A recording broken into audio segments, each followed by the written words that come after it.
दोस्तों नमस्कार, मैं हूं विदुषी और आप देख रहे हैं इंडियन जीके न्यूज।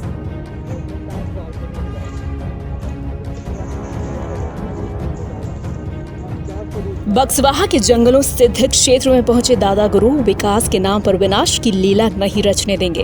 हमारा जीवन, हमारा अस्तित्व वनों से, हीरों से नहीं। सेवा व्यवस्था और विकास के नाम पर लाखों वृक्षों को काटने की योजना क्षेत्र का विकास नहीं, विनाश का कारण बनेगी। आज समर्थ सदगुरु भैयाजी सरकार दादा गुरु बक्सवाहा के जंगलों एवं आसपास के प्राचीन सिद्ध देव तक पहुंचकर दर्शन, पूजन, चिंतन किया। बक्सवाहा जंगल बचाओ अभियान से जुड़े स्थानीय ग्रामीण जनों एवं पत्रकार बंधुओं से मिले। बक्सवाहा के जंगलों को बचाने का किया आह्वान। दादा गुरु ने दिया संदेश। पूंजीपतियों, कंपनियों से जुड़े दलाल व्यवस्था, रोजगार, विकास के नाम पर ग्रामीण जनों को भ्रमित कर रहे अमूल्य वन संपदा धरोहर जो सदियों से हमारी जीवन, हमारी व्यवस्था का मूल आधार है, पूंजीपतियों, कंपनियों के प्रलोभन में आकर अपने जीवन क्षेत्र से खिलवाड़ कर रहे हैं। विकास के नाम पर विनाश की लीला रच रहे हैं। पूंजीपतियों, कंपनियों, दलालों, दबंगों के आकर्षण, प्रलोभन से दूर रहे ग्रामीण जन। इन्हीं जंगलों से हमारा जीवन है, हमारी व्यवस्था है। प्राण प्रण से जंगल बचाएं, जीवन बचाएं, सच्चा धर्म निभाएं। बुंदेलखंड के बलिदानी पावन धरा और अमूल्य प्राकृतिक वन संपदाओं, धरोहरों के संरक्षण, संवर्धन के लिए प्राण प्रण से हम संकल्पित हैं। Bureau chief Virendra Singh Chauhan, Hoshangabad.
संरक्षण और संवर्धन के साथ कि जैसे नर्मदा के आज स्थिति ये है कि अमरकंटक से लेकर भरूच तक धीरे धीरे जो हमारी जीवन धाराएं हैं वो विलुप्त होती जा रही है। और बुंदेलखंड में तो आने वाले समय में और आज वर्तमान स्थिति में पानी की भयावह स्थिति खराब है और पानी का जल संकट है।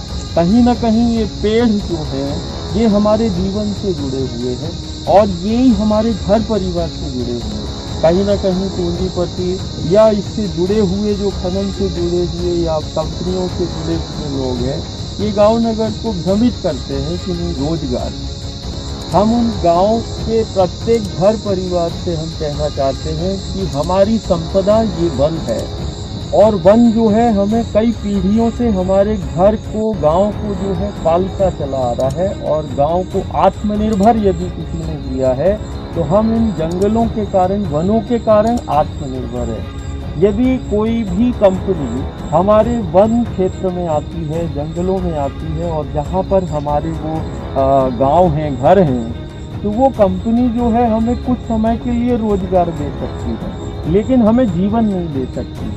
आज बक्सवाहा के जंगलों में जो है हमें देखकर ये लगा कि जो सरकारी आंकड़े कहते हैं कि 2-2.5 लाख वृक्ष है, मुझे ऐसा लगता है कि वो 2 गुने 3 गुने लाखों वृक्ष काटकर हम व्यवस्था और विकास की यदि हम बात कर रहे हैं, यदि लाखों वृक्ष काटकर, जंगल को काटकर हम जंगल को बनाने की बात कर रहे हैं, जैसे कि बुद्धिजीवी या हमने सुना है कि नहीं 2.5 लाख वृक्ष कटेंगे, सरकारी आंकड़े के हिसाब से तो 2.5 लाख लगाए भी जाएंगे, लेकिन हम वृक्षों को लगा सकते, जंगल को नहीं हम बना सकते हैं। ये 50-50, 100-100 साल पुरानी जो वृक्ष है, ये जो हमारा आधार है, ये आधार शक्ति को जो है हम फिर से प्राकृतिक जो संरचना है उसको मानव निर्मित नहीं कर सकता है। हरित क्षेत्र हमारा जीवन क्षेत्र है, ये रोजगार, संपन्नता, प्रसन्नता ये हमारे वनों से ही है।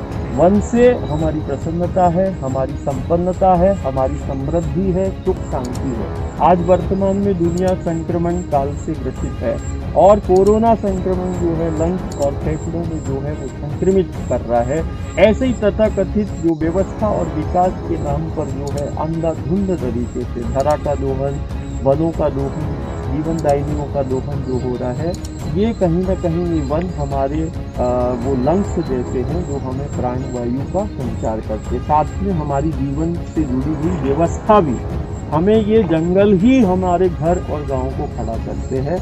मुझे लगता है कि हम आने वाले समय में बक्सवाहा और बुंदेलखंड के युवा और सामाजिक और धार्मिक जो भी संगठन जो जंगल को बचाने के लिए आगे आए हैं, ये जंगल को नहीं बचा रहे हैं, ये अपने बुंदेलखंड के जीवन को बचा रहे हैं, ये अपनी धरोहर को बचा रहे हैं जो बुजुर्गों की है। और ये धरोहर यदि हमारे हाथों से निकल गई तो निश्चित रूप से आने वाली पीढ़ियां हमें माफ नहीं कर पाएंगी। इसीलिए हर हाल में हमें अपनी धरोहर को, हमें अपनी विरासत को बचाना होगा, कारण इस धरोहर से हमारा जीवन है, इस धरोहर से हमारा अस्तित्व है, ये धरोहर हमारी पहचान है। जब अस्तित्व ही नहीं रहेगा तो फिर जीवन कहाँ से, और जब जीवन ही नहीं होगा तो फिर व्यवस्था और विकास की ये पूरी कल्पनाएं हैं। हम कहीं ना कहीं बुंदेलखंड के हम सभी युवाओं से, सामाजिक संगठनों से और गांव के प्रत्येक घर से हम यही आह्वान करना चाहते हैं कि वो आगे आए और अपने जीवन को बचाएं। ये जंगल नहीं है, ये हमारा जीवन है, ये जंगल नहीं, ये हमारा अस्तित्व है। और कहीं ना कहीं हम हीरे के बिना तो हम रह सकते हैं, लेकिन हम हवा और पानी के बिना नहीं रह सकते हैं। ये पेड़ हमारे आयु से जुड़ा है, ये पेड़ हमारे आय से जुड़ा है, तो आयु और आय का संबंध इन्हीं वृक्षों से है, इन्हीं वनों से है। तो ये वन जहाँ आयु को बढ़ाते वहाँ आय का भी यही स्रोत है। तो आय और आयु ये दोनों ही हर हाल में, हर स्थिति में, और हम राज्य सरकार से, शासन से, प्रशासन से हमारा यही आह्वान है कि वो इन जंगलों को संरक्षित करने की योजना बनाए। योजना पानी को, जल को, जमीन को, जंगल को बचाने की बनाए, ना कि जो सदियों से खड़े हैं, जो हमारे गांव नगर को जीवन दे रहे हैं, इन सदियों पुराने जंगलों को, इन धरोहर को, इन विरासत को मिटाना कहीं ना कहीं आने वाले समय में ये बड़ा घातक होगा। और ये घातक कदम जो है आने वाली पीढ़ियों के लिए होगा। और आज की वर्तमान स्थिति जो बुंदेलखंड की है उसमें जल संकट बड़ा भयावह है। तो हीरा नहीं, बुंदेलखंड को पानी चाहिए। ये तन, मन और धन से ऊपर हमें अपने वनों को रखना है। तन हो, मन और धन, इन सबसे बड़ा हमारा ये वन है, जंगल है। और हर हाल में नर्मदांचल का जो एक एक नर्मदा भक्त और गौ भक्त है, ये बक्सवाहा के और बुंदेलखंड की धरोहर और अस्तित्व के लिए हमारा वचन है कि समय आने पर हम इन जंगलों को बचाने के लिए, जैसे आपके समक्ष आज खड़े हैं और ये सदियों से ये जैसे वृक्ष खड़े हैं, ये जंगल खड़े हैं, ये जंगल नहीं, हमारा जीवन खड़ा है और जीवन और अस्तित्व को बचाने के लिए हम प्राण प्रण से संकल्पित हैं। इसी तरह की देश, दुनिया और अपने आसपास की हर खबर और खबर के असर को जानने के लिए देखते रहिए इंडियन टीवी न्यूज और हमारे इस चैनल को सब्सक्राइब जरूर कीजिए और हमारी इस खबर को शेयर जरूर कीजिए। मिलते हैं अगली खबर के साथ।